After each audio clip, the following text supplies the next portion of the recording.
First off, when using a knife, you always want to use a cutting board as your cutting surface.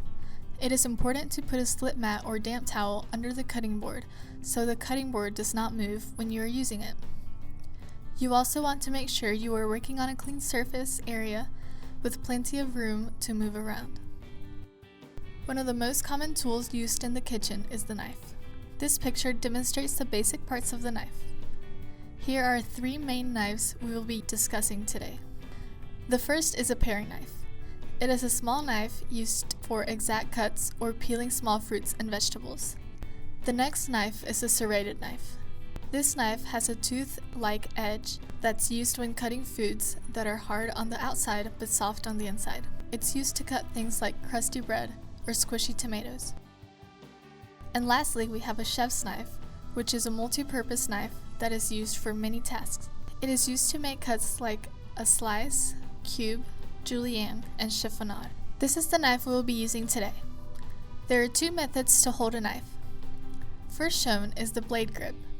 Your thumb and forefinger rest on the front of the bolster and directly on the blade, and the rest of your fingers wrap around the handle. This method may feel uncomfortable at first, but it offers more control and balance. The other method is the handle grip. In this grip, all of the fingers are behind the bolster and wrapped around the handle. Next, we will demonstrate how to properly sharpen a knife. It is important to always use a sharp knife because a dull knife is more dangerous. A dull knife requires you to use more pressure, and it is more likely that you will lose control and the knife will slip, and it may cut you. To sharpen the knife with a hand sharpener, slowly pull the knife down through it. You always want to sharpen a knife from heel to tip.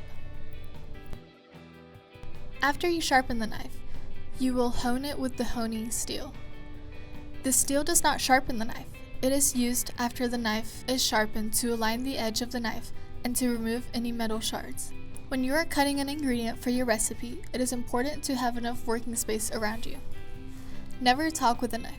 Focus on the task you are doing, and when you are finished, place the knife next to the cutting board with the edge facing inwards towards the cutting board. When using a knife, it is important to use slow and controlled movements in order to prevent accidents. The following videos include a variety of cuts which are important to master in the kitchen. When you are getting ready to start cutting, you want to prepare your workstation.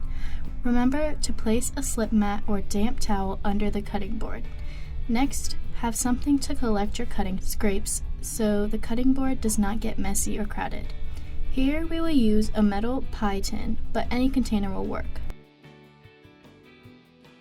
First we are going to show how to cut and dice an onion. To dice means to cut into small cubes. Whenever cutting, it is important to use the claw method to hold the food you are cutting.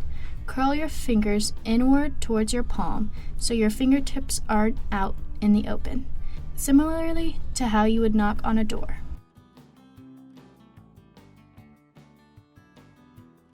The easiest way to dice an onion is to first cut the onion in half, slicing downwards through the root.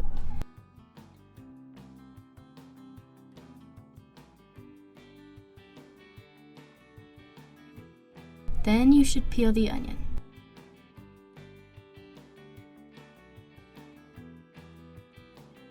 Next, cut 5 slices vertically or up and down on the onion up to the top by the root, but do not go all the way through.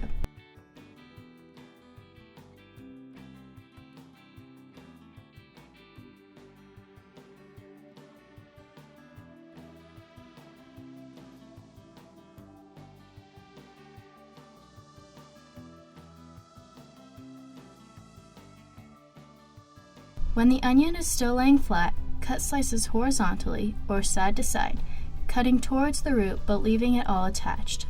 Finally, you will cut downward to produce nice dice cuts.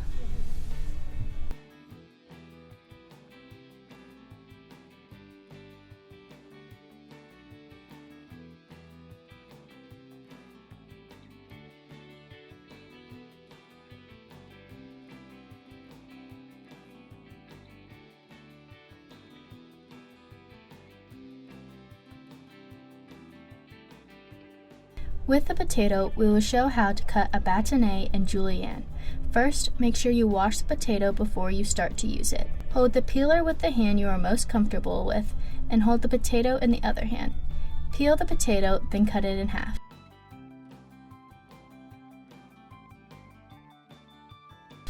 Then cut the potato in half again.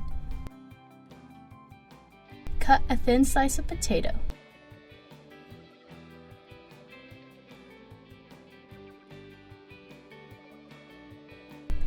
Then cut a regular stick that is about 2 inches long.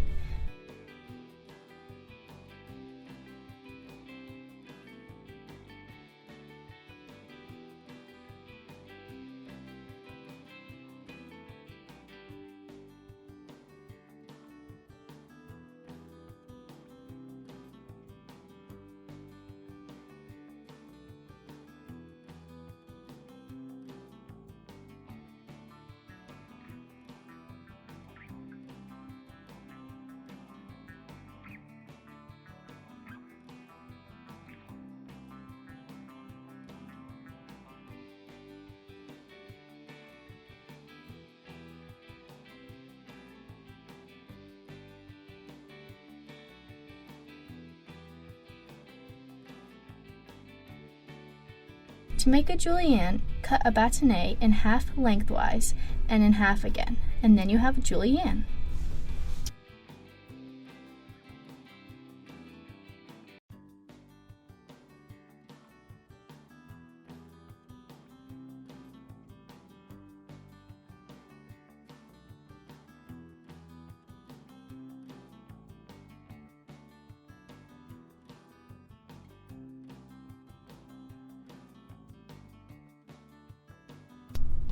To start mincing garlic, you first need to peel or break the bulb to get a single garlic clove.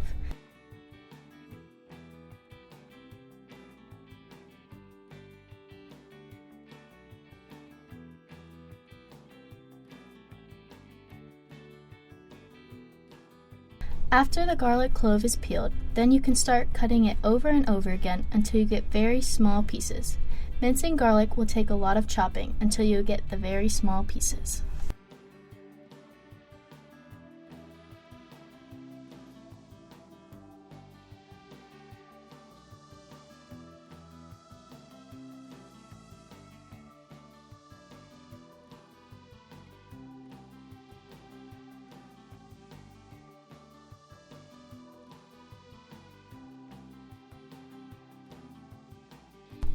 Here I will show how to use the paring knife when slicing this strawberry. A paring knife is smaller than a chef's knife, so it is used when making smaller cuts or cutting smaller things like strawberries. First, after washing, I just remove the leaves and cut off the very tops.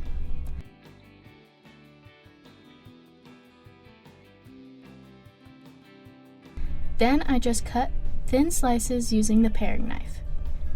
You can make a variety of cuts with this knife.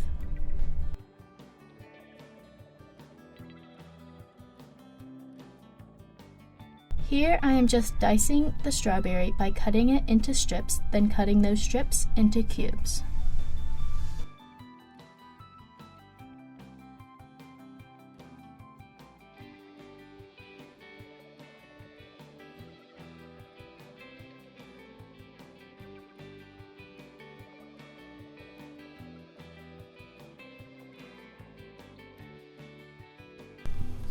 It is important to never leave the knife unattended. Therefore, when you are finished using the knife, put it away correctly. It can be very dangerous to walk with a knife if you don't do it properly. It is important to walk with a knife held in the hand you don't write with, holding it by your side with the tip of the blade pointed down to the ground. Walk slowly, focusing on the area in front of you to make sure nothing is in your way. If you happen to drop the knife while walking, be sure to step back and don't try to catch it. It is always necessary to clean the knife after use, dry it off to prevent rust, and finally store the knife in a safe location.